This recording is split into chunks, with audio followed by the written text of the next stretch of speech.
TV देखते देखते खाना बनाने वाली बहू। कॉलेज के बाहर खड़ी दिव्या और सिमरन आपस में बातें कर रही थीं। क्या सच में तूने कल का एपिसोड नहीं देखा? यार तू इतना अच्छा एपिसोड कैसे मिस कर सकती है? मुझे और भी बहुत काम रहता है, क्या करूं, छूट जाता है। तेरा कुछ नहीं हो सकता, मैं तो एक भी एपिसोड नहीं छोड़ती और जिस टाइम आता है उसी टाइम देखती हूँ, क्योंकि मुझे रिपीट टेलीकास्ट भी नहीं पसंद। अच्छा बाय, चल मैं चलती हूँ। कॉलेज खत्म होने के बाद दिव्या घर आती है और वो देखती है कि घर आते आते उसे 7 बज चुके हैं और सिर्फ 2 मिनट रहते हैं। अब दिव्या भागती हुई अंदर आती है और बिना जूते खोले बैग सोफे पर रखकर टीवी ऑन करके बैठ जाती है। थैंक गॉड, मेरे सामने मेरा फेवरेट सीरियल शुरू हो रहा है, बहू का सिंदूर। बस तू सारा दिन टीवी देखना, शादी की उम्र हो गई, तेरे पिताजी तेरे लिए लड़का देख रहे हैं और तू खाना बनाना सीखने के बदले 7 बजते ही टीवी खोलकर बैठ जाती है। माँ पापा रिश्ता देख रहे हैं, हुआ नहीं है, अब डिस्टर्ब मत करो। आपको पता है ना, मुझे टीवी और सीरियल देखने से कोई नहीं रोक सकता। और रही खाना बनाने की बात, जब मेरा रिश्ता लग जाएगा तो दिन में खाना बनाना सीख जाऊंगी, पर रात को तो मैं अपना फेवरेट सीरियल ही देखूंगी। आशा दिव्या को सुनाते हुए रसोई में जाती है और खुद ही खाना बनाने लगती है। इसी तरह कुछ दिन बीत जाते हैं और एक दिन जब सब सुबह का नाश्ता कर रहे थे तब सुरेश लड़के का फोटो दिखाता है। अच्छा फोटो देखकर बताओ तुम्हें लड़का कैसा लगा। लड़का 4 भाई बहन है और वो घर में सबसे बड़ा बेटा है। घर परिवार बहुत अच्छा है। लड़का तो सच में काफी अच्छा है जी। वैसे कब आ रहे हैं लड़के वाले हमारी दिव्या को देखने? बस 2-3 दिन में। वो सब तो ठीक है पापा, पर लड़के वालों को सुबह बुलाना या दोपहर को? शाम को 7 बजे के बाद मैं टीवी देखती हूँ और उस टाइम पर मुझे कोई कॉम्प्रोमाइज नहीं चाहिए। दिव्या की बात सुनकर सुरेश और आशा हंसने लगते हैं। इसी तरह कुछ दिन बीतते हैं और अमर अपने परिवार के साथ दिव्या को देखने उसके घर आता है और सब कुछ सही रहता तो इस तरह दिव्या और अमर का रिश्ता लग जाता है। समय गुजरता है और शादी के दिन नजदीक आने लगते हैं, जिसके चलते शादी की शॉपिंग भी जोरों शोरों से चल रही थी। अरे जल्दी पसंद कर, तेरी ही शादी होनी है, कौन सी चूड़ी लेनी है? माँ हम चूड़ी और मेकअप की शॉपिंग कल आकर करेंगे, 7 बजने वाले हैं, मेरे सीरियल का टाइम हो रहा है। भैया रहने दो, हम कल आकर लेंगे। पता नहीं इस लड़की का क्या होगा ससुराल में। क्योंकि 7 बजने वाले होते हैं इसलिए दिव्या बिना शॉपिंग किए अपनी माँ के साथ घर आती है और अपना फेवरेट सीरियल देखने लगती है। देखते ही देखते दिव्या की हल्दी का दिन आ जाता है। आप सब क्या कर रहे हैं? हल्दी लगाकर हल्दी की रस्म जल्दी से खत्म करो ना, 7 बज गए हैं, मुझे अपना फेवरेट सीरियल बहू का सिंदूर देखना है। दिव्या अब कुछ दिन सीरियल भूल जा, क्योंकि तू खुद किसी के घर की बहू बन रही है, अब चुपचाप बैठी रहे। कुछ ही देर में दिव्या की हल्दी की रस्म शुरू होती है, जिस वजह से आज दिव्या टीवी सीरियल मिस कर देती है और फंक्शन खत्म होने के बाद अपनी दोस्त को वो फोन करती है। सिमरन आज तूने सीरियल देखा ना, क्या हुआ उसमें तुझे पता है? आज का एपिसोड बड़ा ही इंटरेस्टिंग था, पर मेरी शादी हो रही है इसलिए मैं देख नहीं पाई। कोई बात नहीं दिव्या, अगर तू नहीं देख पाई तो, पर आज मैंने देख लिया और माफ करना, मैं तेरी हल्दी में नहीं आ पाई पर शादी में पक्का आऊंगी, वो भी 7 बजे का शो देखकर। तू ही मेरी सच्ची दोस्त है। अब जब तक मैं टीवी ना देख पाऊं तुझे एक भी एपिसोड मिस नहीं करना और शादी के बाद मुझे पूरी डिटेल में सारे एपिसोड बताने। सिमरन से बात करके दिव्या फोन रख देती है और अगले दिन दिव्या की शादी अमर से हो जाती है। शादी के बाद दिव्या अपने ससुराल जाती है। थकी हारी दिव्या सोफे पर बैठी ही थी कि शांति कहती है, बहू तुम इस घर की सबसे बड़ी बहू हो, इसलिए घर की सारी जिम्मेदारी भी तुम्हारे ऊपर है। और भाभी मैं इस घर की सबसे छोटी और लाडली बेटी हूँ और आपकी इकलौती नंद। हाँ भाभी, ये आपकी वो नंद है जिसे हम कूड़े के डिब्बे से उठाकर लाए हैं। बस करो तुम दोनों, बेचारी मेरी बहू थक चुकी है और फालतू की बकवास कर रहे हो, अब तू आराम कर ले। सभी घर वालों से मिलकर दिव्या आराम करने के लिए जाती है। कल उसकी पहली रसोई होती है, इसलिए वो सभी के लिए बड़े ही प्यार से दाल मखनी, पराठे, रोटी, सब्जी, पुलाव जैसे पकवान बनाती है। वाह बहू, तुम्हारे हाथों का खाना खाकर तो मजा आ गया। दिव्या मुझे ऑफिस के लिए लेट हो रहा है, तुम जल्दी से मेरा लंच लेकर आ जाओ। भैया आप भाभी के साथ कितना रूड हो, उनके खाने की तारीफ तो कर देते। अपने भाई की बात सुनकर अमर शर्मा जाता है और दिव्या अपने पति को खाना दे देती है। इसी तरह 2 दिन बीत जाते हैं और न चाहते हुए भी दिव्या को अपना टीवी सीरियल छोड़कर रसोई में खाना बनाना पड़ता है। ऐसे ही एक दिन दिव्या रसोई में खड़ी होकर खाना बना रही होती है और पूरा परिवार टीवी देख रहा होता है। तभी उसके फेवरेट शो बहू का सिंदूर सीरियल की आवाज आती है। मेरी सास भी बहू का सिंदूर देखती है, ये तो मेरा फेवरेट शो है। 3-4 दिनों से मैंने कोई सीरियल नहीं देखा। नई बहू हूँ, उनके साथ जाकर बैठ भी नहीं सकती, क्या करूँ? दिव्या मेरे पेट में गैस बन रही है, 1 गिलास नींबू पानी बना दो। अमर जी बाहर सब टीवी देख रहे हैं, शायद सीरियल आ रहा है। आप थोड़ी टीवी की आवाज बढ़ा दीजिए ना, मैं खाना बनाते हुए सुन लूंगी। हाँ, तुम्हारा फेवरेट सीरियल आ रहा है ना, कह देता हूँ वो टीवी का वॉल्यूम बढ़ा देंगे, तुम नींबू पानी बना दो। बाहर जाकर अमर टीवी का वॉल्यूम बढ़ा देता है और नींबू पानी बनाते हुए दिव्या बस आवाज सुनती है। क्या चल रहा है सीरियल में, कुछ समझ नहीं आ रहा। एक काम करती हूँ, सिमरन से पूछती हूँ उसने सारे एपिसोड देखे या मिस कर दिए। अब जल्दी से दिव्या नींबू पानी लेकर अपने कमरे में जाती है और अमर को दे देती है और खुद अपनी दोस्त को फोन करके बालकनी पर खड़ी होकर बातें करती है। मुझे पता था तेरा फोन जरूर आएगा, फिक्र मत कर, मैं सारे एपिसोड देख रही हूँ बिना एक भी एपिसोड मिस करे। और बहू के सिंदूर में उसका जो पति था ना, उसने अपनी बीवी को अपना लिया है, वो भी सबके सामने। सच में इसी दिन का तो मैं इंतजार कर रही थी। अच्छा चल रखती हूँ, घर वालों को खाना देना है। दिव्या सीरियल की बात करके फोन रख देती है और घर वालों को खाना दे देती है। इसी तरह कुछ दिन बीत जाते हैं और सभी काम पर जाने लगते हैं। ऐसे ही एक शाम 7 बजते ही शांति टीवी देखने के लिए बैठ जाती है और अपना फेवरेट सीरियल आता देख बार बार खाना बनाते हुए दिव्या बाहर आती। कभी वो सब्जी चलाते हुए चमचा लेकर बाहर आती तो कभी चाकू लेकर आती और सास के साथ बैठ जाती। बहू तो मेरे साथ बैठकर टीवी देख रही है, 7 बज गए, 8 बजे तक सब आ जाएंगे। माँ जी, आपकी तरह बहू का सिंदूर और 5 बहू की रसोई मेरा फेवरेट सीरियल है। मैंने सब्जी छौंक दी है, गैस भी कम है और दाल भी पकने के लिए रख दी है। जैसे ही ऐड आएगा अंदर चली जाऊंगी। फिर ठीक है बहू, आराम से टीवी देखते हुए खाना बना, बस लेट मत करना। क्योंकि दिव्या अभी नई थी इसलिए शांति को इस बात से कोई ऐतराज नहीं होता और जैसे ही ब्रेक आता है तो आटा गूंथते हुए फिर से बाहर आती है और टीवी देखने लगती है। इसी तरह कुछ दिन बीत जाते हैं और एक दिन जब दिव्या छत पर पौधों को पानी दे रही होती है तो उसकी मुलाकात अपनी पड़ोसन सुजाता से होती है जो कपड़े सुखा रही थी और दिव्या पौधों को पानी डाल रही थी। तुम तो शांति आंटी की बहू हो, पहली बार देख रही हूँ तुम्हें। हाँ, मैं अभी कहीं बाहर नहीं जाती ना, इसीलिए। वैसे कल रात को तुम्हारे घर से टीवी की आवाज आ रही थी। तुम लोग भी 5 बहू की रसोई सीरियल देखती हो क्या? तुम भी देखती हो क्या? वो सीरियल तो मेरा फेवरेट है, पर घर में काम इतने होते कि देख ही नहीं पाती। मैं कल खाना बना रही थी और पूरा परिवार बैठकर फुल वॉल्यूम में टीवी देख रहा था। वैसे कल के एपिसोड में क्या हुआ था? इस तरह दिव्या को ससुराल में एक सीरियल गॉसिप सहेली मिल जाती है जिससे वो सीरियल के हर एपिसोड को डिस्कस करती है। इसी तरह एक हफ्ता बीत जाता है और घर में कोई नहीं होता। 7 बजने वाले होते हैं और इसीलिए दिव्या जल्दी से गैस पर दूध और चाय रखकर सोफे वाले हॉल में हाथ में रिमोट लिए टीवी चलाकर बैठ जाती है और अपना फेवरेट सीरियल देखने लगती है। मेरा हमेशा फेवरेट रहेगा ये शो। कहानी में क्या ट्विस्ट आ रहा है? ये सीरियल का हीरो है, पहले मार खाएगा और फिर मारेगा। दिव्या टीवी देखने में इतनी खो जाती है कि वो भूल जाती है कि उसने रसोई में दूध और चाय रखी है। अब जैसे ही शांति घर आती है अपनी सास को देखकर उसे दूध का याद आता है और वो भागती हुई रसोई में जाती है और फैले हुए दूध और चाय को साफ करने लगती है। सीरियल के चक्कर में मैं तो भूल ही गई थी कि मैंने दूध और चाय भी रखी है। अगर माँ जी ना आती तो मुझे याद भी नहीं था। माँ जी देखे उससे पहले साफ कर देती हूँ। दिव्या अब जल्दी जल्दी गिरा हुआ दूध साफ करती है और चाय लेकर हॉल में आती है जहाँ शांति टीवी देख रही थी। अपनी सास को टीवी देखता देख वो सब्जी लेकर बाहर ही बैठ जाती है और टीवी देखते हुए आराम से सब्जी काटती है। बहू टीवी देखते हुए अगर इतनी धीरे धीरे सब्जी काटेगी तो घर वालों को खाना कब देगी? वो माँ जी कोई बात नहीं, आज सब लेट आएंगे और काजल भी पार्टी में गई है तो वो शायद ना भी खाए, तो तू आराम से टीवी देखकर खाना बना लेना। अब आराम से दिव्या अपने सास के साथ टीवी देखती है और टीवी देखने के बाद रसोई में जाकर खाना बनाती है।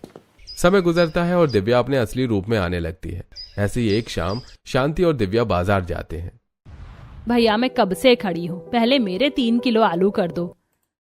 माँ जी आलू रहने देते हैं ना, घर में आलू रखे हुए। 7 बजने वाले, हम दोनों का फेवरेट शो आने वाला है। बहू बाजार आई हूँ तो सब्जी लेकर ही जाऊंगी ना, टीवी ना छूट जाए इसके लिए सब्जी थोड़ी ना छोड़ूंगी। इनको कौन समझाए, मैं रोज शो के टाइम पर ही शो देखती हूँ, मुझे बाद में देखना या रिपीट टेलीकास्ट पसंद नहीं। अब शांति सब्जी लेकर घर आती है और देखते हैं कि उसका पूरा परिवार घर आ चुका है। 8 बजने वाले हैं, माँ जी की वजह से मेरे दोनों शो छूट गए। अरे भगवान, पूरा बाजार खरीद कर ले आई हो क्या? हम 6:30 बजे से घर आकर बैठे हैं और तुम सास बहू लापता हो। भूख के मारे पेट में चूहे कूद रहे हैं। माँ भाभी, आप दोनों को खाना बनाने में 1 से 2 घंटा लगेगा। मुझसे भूख बर्दाश्त नहीं हो रही है, हम पूरे दिन नहीं खाते हैं। आज कहीं बाहर चलते हैं खाने के लिए। बाजार जाने की वजह से खाना बनाने में लेट हो चुका था, इसलिए पूरा परिवार बाहर डिनर करने जाता है। क्या हुआ दिव्या, जब से तुम बाजार से आई हो पता नहीं कौन सी गहरी सोच में डूबी हो, खाना क्यों नहीं खा रही हो? नहीं नहीं, मुझे क्या होगा? अब कैसे बोलूं तुमसे? तुम्हारी माँ की वजह से मेरा फेवरेट सीरियल छूट गया। मैं एक एपिसोड नहीं छोड़ती और यहाँ मेरे 2-2 सीरियल छूट गए। कुछ ही देर में पूरा परिवार बाहर से डिनर करके घर आता है और अगली सुबह दिव्या बालकनी पर खड़ी होकर चाय पी रही होती है और जैसे ही उसकी पड़ोसन बालकनी पर आती है वो कल के एपिसोड के बारे में उससे बातें करती है। सुजाता, तुमने कल का एपिसोड देखा था क्या? कल तो मैं माँ जी के साथ बाजार चली गई और कल का एपिसोड मिस हो गया। अरे यार दिव्या, तुमने अच्छा एपिसोड मिस कर दिया। कल का क्या एपिसोड था तुम्हें पता है? संडे को बहू का सिंदूर और 5 बहू की रसोई का महासंगम है 6 से 8 बजे तक। संडे को महासंगम है, वो भी 6 से 8 बजे। बढ़िया है, मैं जरूर देखूंगी। सुजाता से बात करके दिव्या को काफी अच्छा लगता है और वो संडे का इंतजार करती है और संडे वाले दिन टीवी चलाकर बैठ जाती है। 6 से 7:30 हो जाते हैं पर दिव्या खाना बनाने के लिए नहीं उठती, जिस वजह से अब सभी घर वाले दिव्या पर नाराज होते हैं। बहू, आज हमें खाना मिलेगा या नहीं? 8 बजने वाले हैं और तुम टीवी देख रही हो। पापा जी, महासंगम आ रहा है और शाम को चाय पकौड़ी खिलाई तो थी मैंने सबको और सीरियल बस 10 मिनट में खत्म होने वाला, फिर बनाती हूँ ना कुछ। भाभी, आप घर में रहती हो, आपको भूख नहीं लगती, पर हम लोग रोज बाहर जाते हैं और हमें 8 बजे खाने की आदत है। बहू, अगर तुमसे खाना नहीं बनता तो कह दो। शांति, आजकल की बहू एक नंबर की कामचोर होती है। बहू के भरोसे रहोगी तो हम सब भूखे रह जाएंगे। तुम ही जाकर कुछ बना लो और अगर तुमसे भी नहीं बनता तो कह दो मुझे। विनोद की डांट सुनकर दिव्या आंखों में आंसू लेकर रसोई में जाती है और खाना बनाने लगती है। शांति भी आटा गूंथती तो वहीं दिव्या सब्जी काटती है। बहू, अपने ससुर की बातों को दिल पर मत लो, वो थोड़े सख्त मिजाज के हैं। अगर समय पर खाना नहीं मिलता है तो नाराज हो जाते हैं। और तुमने पूरा शो तो देख ही लिया, बस एक सीन ही तो छूटा है, दिन में देख लेना। अपनी सास के साथ खाना बनाकर सभी को खिलाकर दिव्या अपने कमरे में जाती है और लेटकर चुपचाप रो रही होती है। उसकी सिसकियों की आवाज सुनकर अमर उससे कहता है, क्या हुआ दिव्या, तुम रो क्यों रही हो? आज तक टीवी देखने के लिए मेरे पापा ने मुझे कभी नहीं डांटा और यहाँ पापा जी ने इतनी बुरी तरीके से सबके सामने मुझे डांटा। मैं बहू हूँ ना, इसीलिए। अच्छा, पापा की तरफ से मैं माफी मांगता हूँ, आप चुप भी हो जाओ। तुम्हारे आंखों में आंसू अच्छे नहीं लग रहे हैं। और रही सीरियल देखने की बात, वो तो तुम अपने फोन में भी देख सकती हो। खाना बनाते हुए आराम से देखना। टीवी और फोन में फर्क होता है। मुझे बड़े स्क्रीन पर सीरियल देखने की आदत है, ना कि टच से फोन में। और फोन में मैं किसी भी वक्त सीरियल देख सकती हूँ, पर मुझे किसी भी वक्त सीरियल नहीं देखना। एक इंटरेस्ट और सस्पेंस तो क्रिएट होना चाहिए ना, और वो तभी होता है जब हम टीवी देखते हैं, ना कि तब जब हम फोन में शो देखें या फिक्स टाइम पर। अच्छा ठीक है, अब माफ कर दो। पापा की तरफ से मैं कान पकड़कर सॉरी बोलता हूँ। अमर कान पकड़कर सॉरी मांगता है, जिससे दिव्या को काफी अच्छा लगता है। और अगली सुबह दिव्या घर के बाहर सफाई कर रही होती है और तभी वो अपनी कुछ पड़ोसन को बात करते हुए सुनती है। अरे बहन, कल तो मजा ही आ गया। इसे कहते हैं महासंगम। उसकी ननद और सास बड़ी खराब है। आखिरकार पति के सामने उसकी सच्चाई तो खुली। क्या उसकी सास और नंद की सच्चाई उसके पति को पता चल गई? अरे बहन, कल तो सच में काफी अच्छा एपिसोड आ रहा था, पर मैं लास्ट सीन ही नहीं देख पाई। बुढ़िया खुद तो टीवी सीरियल देख लेती है और अपनी पड़ोसन से बात भी कर लेती है, पर यही जब मैं टीवी देखती हूँ तो सभी को आग लग जाती है। काम करके दिव्या अंदर जाती है और कुछ देर बाद दिव्या अपनी सास को रिपीट टेलीकास्ट देखते हुए देखती है। भला रिपीट टेलीकास्ट कौन देखता है? टीवी सीरियल देखने में तो तभी मजा आता है जब वो अपने समय पर शुरू हो। दिव्या मुंह बनाकर अपने कमरे में चली जाती है और शाम को 7 बजे से पहले खाना बनने के लिए गैस पर रख देती है और सीरियल शुरू होते ही अपने सास के साथ बैठकर टीवी देखने लगती है। बहू, खाना तो रख दिया ना तूने? और गैस तो कम है ना? हाँ माँ जी, खाना रख दिया है मैंने, गैस भी कम की है। आज दाल चावल बना रही हूँ। कुकर में बार बार देखने का झंझट भी खत्म। अब टीवी देखते हैं। दिव्या और शांति टीवी देखने में इतनी खो जाती हैं कि खाना जलने की बदबू उन्हें आती ही नहीं और करिश्मा घर में सूंघते हुए आती है। माँ, भाभी, आपको कुछ जलने की बदबू नहीं आ रही है? हाय राम, मेरा खाना! टीवी देखने के चक्कर में दिव्या से पूरा खाना जल जाता है और एक एक करके सभी घर आ जाते हैं। और आज भी समय पर खाना न देखकर सब दिव्या पर नाराज होते हैं। सोचा था भाभी आएंगे तो समय पर खाने को मिलेगा, अच्छे अच्छे पकवान खाऊंगा, पर यहाँ तो घर आकर भी भूख से तड़पना पड़ता है। अरे ये सारी फसाद की जड़ टीवी है। लगता है इस घर से टीवी हटाना ही पड़ेगा। सबको नाराज होता देखकर दिव्या डर जाती है और रसोई में जाकर सबके लिए खिचड़ी बनाती है, जिसे खाकर सब मुंह बनाकर सोने के लिए चले जाते हैं। इसी तरह कुछ दिन बीत जाते हैं और एक सुबह जब दिव्या सोकर उठती है तो बुखार से तड़प रही होती है, तो अमर उसे छू कर देखता है। दिव्या, तुम्हें तो बहुत तेज बुखार है और तुम्हारे शरीर पर ये लाल लाल दाने कैसे? तुम मेरे साथ अभी डॉक्टर के पास चलो, मैं आज छुट्टी कर रहा हूं। मेरी चलने की हिम्मत नहीं हो रही है, पूरा शरीर दुख रहा है और उल्टियां भी हो रही हैं। अमर जबरदस्ती दिव्या को अस्पताल ले जाता है और तेज बुखार और शरीर पर लाल दाने देखकर और उसके लक्षण देखकर डॉक्टर खून टेस्ट करता है और पता चलता है कि दिव्या को डेंगू है, जिस वजह से उसे ग्लूकोज चढ़ाया जाता है। और अस्पताल में बेड पर लेटे हुए दिव्या को अपने टीवी सीरियल की याद आती है। बहू, मैं तेरे लिए नारियल पानी और खिचड़ी बनाकर लाई हूँ, खा ले। माँ जी, 7-10 हो गए, सीरियल शुरू हो गया होगा। हॉस्पिटल में तो एक टीवी भी नहीं है, 2 दिनों से अस्पताल में पड़ी हूँ, टीवी भी नहीं देखा। भाभी, आपका कुछ नहीं हो सकता, हॉस्पिटल में बीमार पड़ी हो फिर भी आपको टीवी की पड़ी है। दिव्या की बातों से पूरा परिवार परेशान हो जाता है। देखते ही देखते 1 हफ्ता बीत जाता है। दिव्या की हालत में सुधार होता है और वो घर आती है। और जब सुजाता को यह पता चलता है तो वो दिव्या से मिलने आती है और उसकी कमरे में आकर बैठती है। मैंने सुना है तुम्हें डेंगू हो गया था और खून की प्लेटलेट बहुत ज्यादा गिर गई थी, अब तो ठीक हो ना तुम? हाँ, अब तो पहले से ठीक हूँ। 1-2 दिन से कमजोरी हो रही है, पर मैंने किसी को बताया नहीं और अचानक से बीमार पड़ गई। वैसे मैंने 1 हफ्ते से टीवी नहीं देखा। तुमने सारे एपिसोड तो देखे ना? दिव्या, तुम तो जानती हो 6 दिन में से मैं सिर्फ 2 ही दिन टीवी देख पाती हूँ, बाकी खबर तो मुझे तुमसे मिलती है। अच्छा, तुम आराम करो, मैं चलती हूँ। सुजाता के जाने के बाद दिव्या का दिल नहीं लगता और उसे सिमरन की याद आती है। सिमरन मेरी दोस्त, कैसी है तू? मैं बहुत बीमार हूँ, कल ही अस्पताल से घर आई हूँ, बिस्तर से उठ भी नहीं पा रही, इतनी कमजोरी हो रही है। पिछले 1 हफ्ते से मैंने टीवी नहीं देखा। तूने मेरा फेवरेट शो तो देखा ना? अरे यार, तू तो जानती है ना, टीवी सीरियल से ज्यादा इम्पोर्टेंट मेरा काम होता है। वो तो तेरे कहने पर तेरी शादी पर मैंने एक भी एपिसोड मिस नहीं करे। अगर मुझे पता होता कि तू बीमार है तो मैं तेरे लिए टीवी सीरियल जरूर देखती। तूने भी मेरा फेवरेट शो नहीं देखा। अब मैं 1 हफ्ते का शो किससे पूछूं? तो इतनी दुखी क्यों हो रही है? फोन में भी तो तू सीरियल देख सकती है। माना कि छोटे और बड़े स्क्रीन में फर्क होता है, पर अगर तुझे टीवी देखने में दिक्कत है तो फोन में सीरियल देख लेना। तुझे तो अपना सीरियल ही देखना है।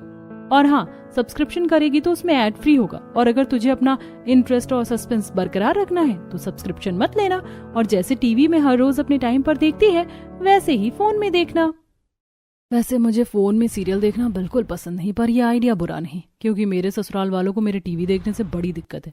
बस एक बार मैं ठीक हो जाऊं तब देखना तू कैसे रसोई में खाना बनाते हुए मैं अपना सीरियल देखूंगी। सिमरन के समझाने पर दिव्या उसकी बात मान लेती है और जैसे ही वो ठीक होती है अपने फोन में इस चैनल का ऐप डाउनलोड करती है और 7 बजते ही रसोई में खाना बनाते हुए फोन में सीरियल देखती है। वैसे फोन में भी सीरियल देखने में मजा तो आ रहा है। अब घर वालों को भी मुझसे दिक्कत नहीं होगी और मैं अपना सीरियल भी देख लूंगी।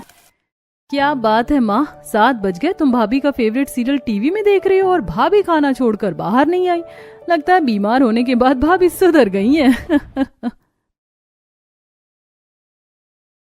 सही कहा करिश्मा तूने, मैं तो भगवान को मिठाई चढ़ाऊंगा, हमारी बहू सुधरी तो सही। अब दिव्या समय पर फोन में अपना सीरियल देखती है और रसोई में आराम से खाना भी बनाती है। इसी तरह कुछ दिन बीत जाते हैं और एक दिन घर वालों को घर में देख दिव्या जल्दी खाना बना लेती है और 7 बजे फोन में सीरियल देखते हुए सभी के लिए खाना लगाने लगती है।